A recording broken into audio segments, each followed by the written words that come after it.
Well, welcome back to the ISJ series of interviews here at Intersec 2023 in Dubai. And my name is Howard Leedham. I'm the Managing Director of ESID here in Dubai and one of the interviewers for ISJ. I'm very pleased at this moment to be joined by Lieutenant Colonel Abdulrahman Al-Tamimi, who is the Deputy Director General of the International Affairs in the Bureau of the Ministry of the Interior. Did I get that title right, Colonel? That's brilliant. Well, welcome to Intersec 2023. We're delighted to have you here and delighted to be able to interview you. I'm sure that the viewers are going to be intrigued about your background. So can I just ask you your background and your career? Sure thing. I mean, I'm not really sure about intrigued, but yeah, I can talk about my background a little bit. I've been doing police work for about 20 years now. I started in investigations, crime scene investigations. I've done that for a few years. And then I moved on to strategy and project management, security project management in the Ministry of Interior.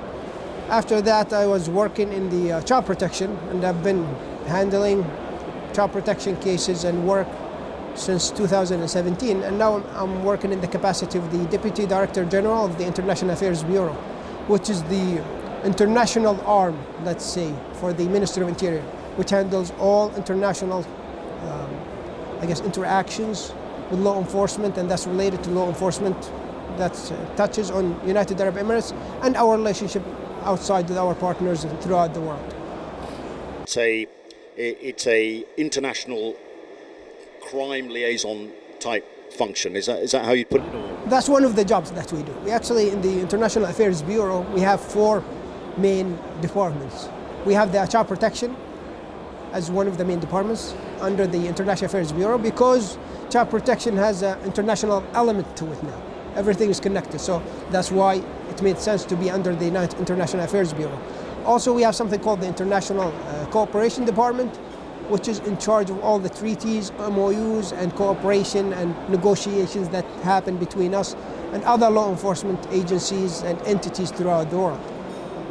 We also have something called the International Operations Department, which is in charge of all the actual police work that we do with our counterparts throughout the world. So they oversee and steer international operations targeting crimes, usually cross-border crimes throughout, the world, and that touch on the United Arab Emirates. So that's all under the International Operations Department. We also have the police attachés and liaisons officers as a part of our division, or the International Affairs Bureau, and they are in charge of dealing with all the liaison officers and police attachés, whether United Arab Emirates police attachés outside or other countries' police attachés in the United Arab Emirates. So our role as International Affairs Bureau extends beyond being just liaison office with other law enforcement agencies. That's one of the roles, but it's not all what we do. And would you say that in that role that you're interfacing mostly with regional countries or on a global scale, and what's the sort of breakdown of that?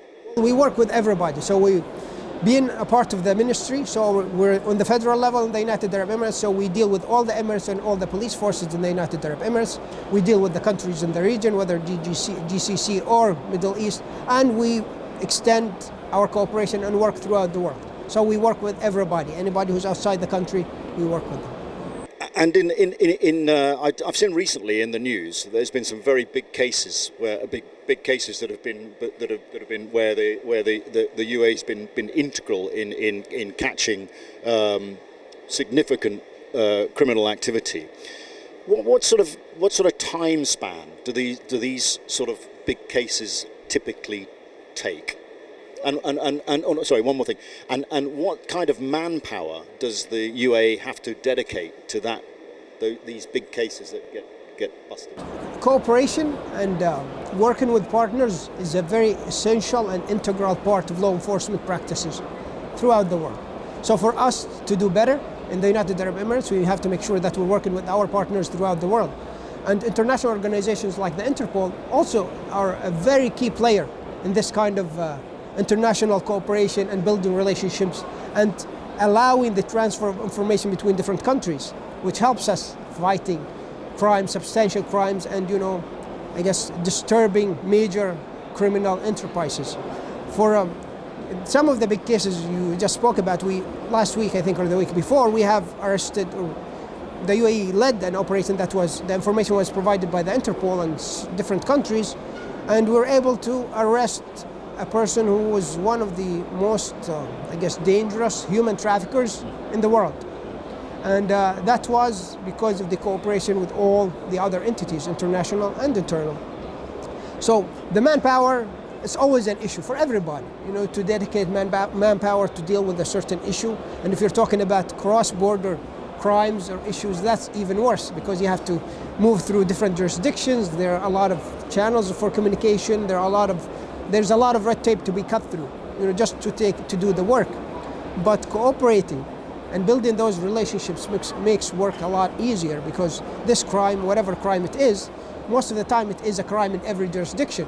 So it makes it easier for law enforcement to work together. So we are not bound by some of the issues that bind other entities that are not law enforcement, because our problems or challenges and the crimes we deal with, they are a crime in every jurisdiction, so it's easier for us to deal and cooperate.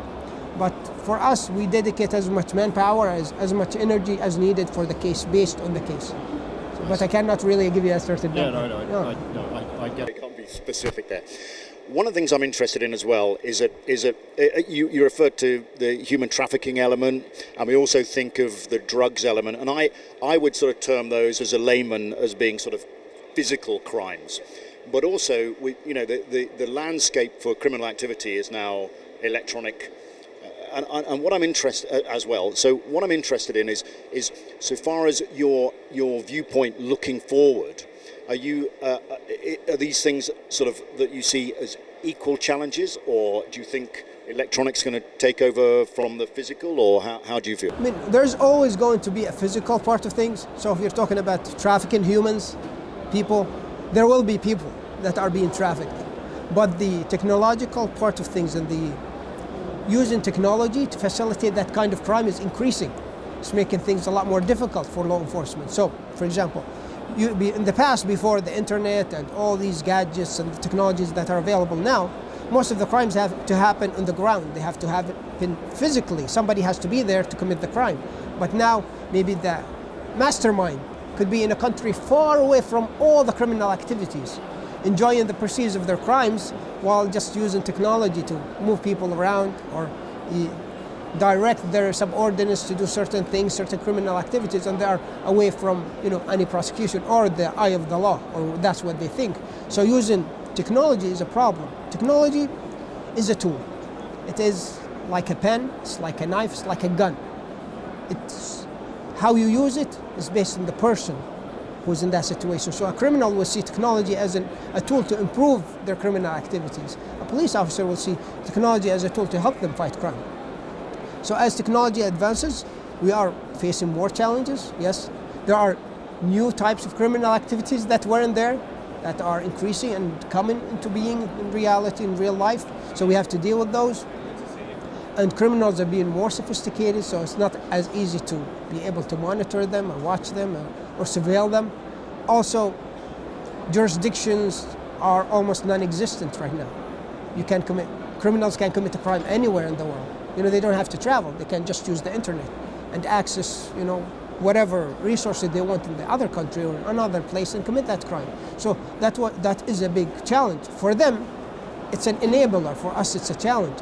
But we have to always make sure that technology that's used in our hands as law enforcement is turned into good use. And we try to fight them with the weapon they are actually using. So they're using technology. We need to improve our handle on technology and how we use technology to fight them. And AI, for example, artificial intelligence, is one of the very good tools that we can use. It helps us analyze data faster. It helps us to identify patterns, identify issues before they become like big problems, and helps us with a lot of things. And there are other tools that do the same thing. And in the United Arab Emirates, we are focused on that. We are making sure that we are leveraging every tool that we have. And we are trying to bring our partners with us along in this journey, because, as I said in the beginning, partnership is one of the main things for law enforcement. Without partners, we cannot really we cannot operate because, as I said, jurisdictions don't exist. So if a crime happens in the United Arab Emirates and the criminals in another country, I'm bound by the jurisdiction. So if I don't have a good relationship with international bodies like the Interpol, for example, and the law enforcement in that other country, it will be difficult for me to operate. So bringing our partners to the same level is very important for us. What we did in 2020, the United Arab Emirates, the MOI, and the UN, we launched something called AI for Safer Children. We are using AI to tackle a certain problem, which is online child sexual exploitation, which was a problem and got even worse during the pandemic and the lockdowns.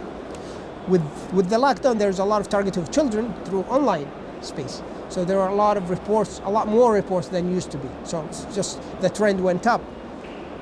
Using AI helped reduce that threat, helped dealing with that mountain of data quickly, identify trends, identify patterns, be able to identify victims and criminals. It makes things easier. So AI for Safer Children came out with a product, so it's like different stages in that project, but the first stage, there's a product called the Global Hub, where we brought in... Say that again, the what? Global Hub. The Global Hub. Yes, the Global Hub is a hub for law enforcement. On that hub, we have brought actually 63 different AI tools used for fighting crime, so for fighting online child sexual exploitation and so on. And we brought those AI tools on that platform, and we have allowed our partners from different law enforcement agencies to access that hub and test those tools free of charge. And anybody who has any experience with any tool, they will comment, they will say, well, this served our purpose or didn't. Because when you have so many solutions and you are a police force in a country that lacks that much funding, you want to make sure that you get the best investment and the best value for your money. So if something is for a small organization, might not work for a big organization, vice versa. But there will be also a difference in cost.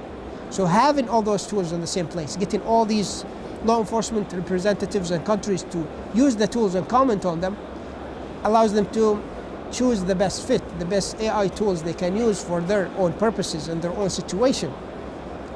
Based on that, we are helping them improve their ability in tackling the crime, which is online child sexual exploitation. And that's just an example of how we can utilize AI and technology. And that's something we are rolling out throughout all other types of criminal activities. We are trying to improve and use technology to fight crime across the board. And, because what you're really talking about here, you're talking about, you've got, obviously the UAE has a strategy so far as it's tackling international crime. But what you've identified there is that you've basically got to operate at the pace of the slowest partner if you're dealing with another country. So are you solely using AI for that sort of thing, or how do you adjust your own strategy in order to make sure that you can pull other countries along with you? In the United Arab Emirates, the focus on security is very paramount. Yes. It's very important. Yeah, of course. So we're doing everything on our own pace. You said your pace, maybe internationally will be matched to our partners. So whether slower or faster, that's different. But for us, we're trying to do the best we can with all the resources that we have right here in the United Arab Emirates. With our partners, because we know the more cooperation we have and the more we are, closely capable, it will make things better for everybody. So we're trying to bring everybody up. And then we have certain things. We have something called the International Security Alliance, where we have different countries. We start identifying certain trends or crimes that are transnational, transborder, and we start tackling those. And we try to build, before we tackle the problem, we have identified it, we try to bring up all the abilities of the countries to the same level by training and doing certain things. And then we launch an operation just to tackle that kind of crime. So let's say money laundering, for example. We have an issue, so everybody, we get together, we see what country in the alliance needs more help. We do that training, we make everybody on the same level, and then we have an operation just to get that training into effect and make sure that we help everybody. Sometimes there's an issue that's targeted or identified, but it's not really a big issue for us, but it's for one of our partners. But we would still work with them to help them through that, because we know crime transfers. So there's the least resistance. So if you push it from here, it's going to go somewhere else where there's less resistance. So if you bring everybody to the same level, it's going to be difficult for it to to grow and prosper. So that's our philosophy dealing with this kind of. Well, that's great, and it's a good philosophy to do, Colonel. So I'm going to wrap it up there. I'm going to once again thank you very much for doing the interview at Intersec, and also thank you for what you do. Thank you for having me. Thank you very much. Thank you. Appreciate it.